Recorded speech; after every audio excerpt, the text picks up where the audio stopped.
How do we face the high heat? Compound E is next. What do you think it stands for? Close. Good guess. Encouragement.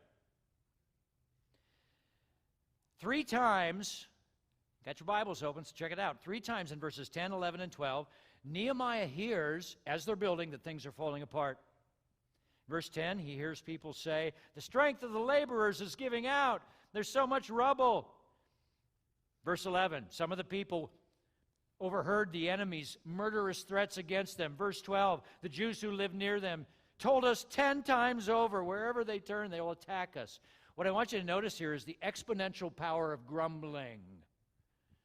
This is what happens when complaining starts. It starts with one grumbler, one complaint, one murmur, one bit of gossip, and then what happens? The avalanche comes.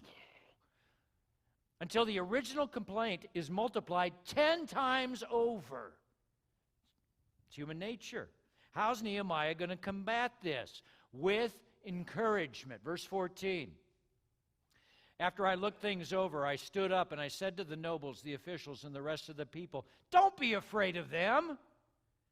Remember the Lord who is great and awesome. Fight for your brothers, your sons, your daughters, your wives, your home. See this? He's encouraging them. Joe started his football season yesterday with, what age group is it? 11, 12. Now, as a good coach, what do you do before a football game, before you lead your troops out into battle? What do you do with them? You pray. Well, yeah, yes. Do you guys pray? That's awesome. Okay, well, let's not negate that point. I'm thinking more of what the coach does. Gathers everybody around. What's he do? He says, all right, boys, come on. We've been practicing all week for this. We've been sweating to the bone every day for this. Are you ready to leave it on the field? They start to chatter. They start to get up. Come on, let's get out there. Let's give it everything we got. Do you believe in yourselves? I believe in you. Do you believe in yourself? Do you believe? And then they all put their hand in the middle. Everybody raise up their hand. Come on, everybody.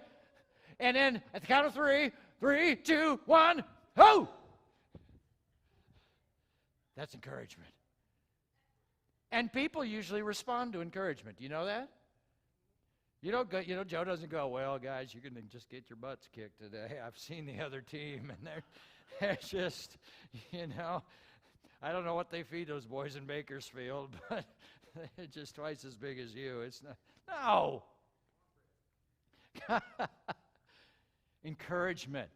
And talk about running. I was out running a couple months ago, and I was toward the end of my run. I was like a mile from back home, and I was gassed. I was going to stop, and all of a sudden, I turned the corner, and I go by a spot where some kids had been out playing because chalk was everywhere, and I run up, and I see this message.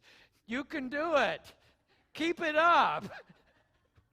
And just running by that message in the chalk, all of a sudden, I noticed that I was like getting a little more energy. And then I started questioning it, and I started saying, oh no, I am not going to be manipulated by a couple 4-year-olds with chalk. I am better than this. But I couldn't deny it. My stride was stronger. You can do it. I could hear the Rocky theme in the background. And I made it all the way home from writing chalk on a sidewalk. That's the power of encouragement. And encouragement is how we deal with the high heat. We need to, the Bible says, encourage one another daily. We need to flood the Taft post office. You have a post office, right? Mail doesn't go. Okay. the pigeons that that was the post office on top of the shade structure. So you flood the post office with letters of encouragement to one another. You make the phones burn white hot in your hand by encouraging one another. We need it these days. The resistance is formidable. The battle is fierce. Temptation to give up is there.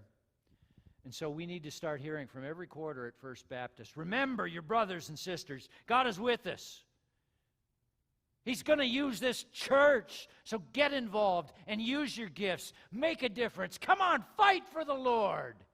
You're better than this. We will succeed if God is with us. We're going to see lives changed. for his sake.